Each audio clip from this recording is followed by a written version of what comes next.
Ketika Uni Soviet runtuh pada akhir 1991, Uni Soviet meninggalkan banyak sekali warisan, termasuk senjata nuklir dalam jumlah yang tak sedikit. Dan setelah negara ini runtuh, senjata nuklirnya itu berada di wilayah negara-negara baru merdeka yang sebelumnya merupakan bagian dari Uni Soviet. Bisa dibilang, selain di Rusia yang menjadi penerus utama Uni Soviet, senjata nuklir Soviet juga berada di Ukraina, Belarus, dan Kazakhstan. Oh ya, Ukraina itu sangatlah mencolok karena mewarisi senjata nuklir paling banyak setelah Rusia. Bayangin aja, setelah merdeka, Ukraina mewarisi ribuan senjata nuklir. Jadi gak aneh kalau Ukraina sering disebut sebagai negara dengan senjata nuklir terbesar ketiga di dunia setelah Amerika Serikat dan juga Rusia. Terlepas dari itu semua, yang menarik dari kasus warisan ini adalah fakta bahwa Ukraina, Belarus, dan Kazakhstan menyerahkan senjata nuklir yang mereka warisi kepada Rusia.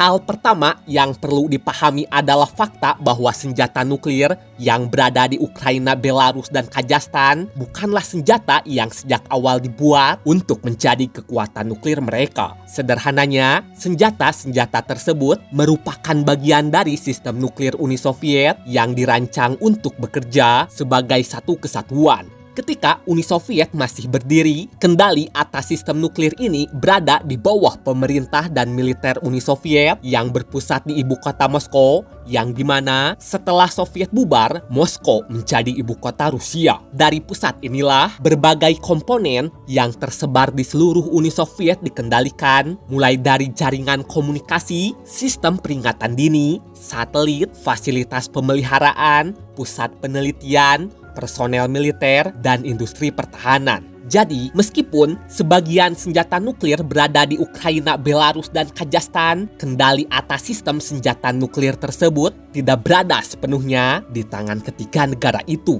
Selain itu, meskipun ketiga negara ini ingin sekali menjadikan senjata nuklir yang diwarisi sebagai senjata yang sepenuhnya dikendalikan oleh mereka, hal ini tentu sangatlah sulit. Selain membutuhkan teknologi yang sangat mumpuni, dibutuhkan pula biaya yang tergolong sangat mahal. Dan sebagai negara-negara yang baru saja menjadi negara merdeka, kondisi ekonomi mereka itu sedang sangat buruk. Di sisi lain, salah satu alasan lain mengapa ketiga negara ini akhirnya menyerahkan senjata nuklir pada Rusia ada kaitannya dengan Amerika Serikat dan Rusia itu sendiri. Seperti yang diketahui, keduanya sama-sama tidak ingin senjata nuklir Soviet menyebar ke lebih banyak negara, meskipun kepentingan kedua negara ini tentu saja tidak sepenuhnya sama. Oleh karena itu, Amerika dan Rusia sama-sama mendorong agar senjata nuklir yang berada di Ukraina, Belarus, dan Kazakhstan dikembalikan pada Rusia. Bagi Amerika, lebih baik senjata nuklir Soviet tetap berada di Rusia daripada tersebar ke beberapa negara baru yang bisa saja memicu konflik lain.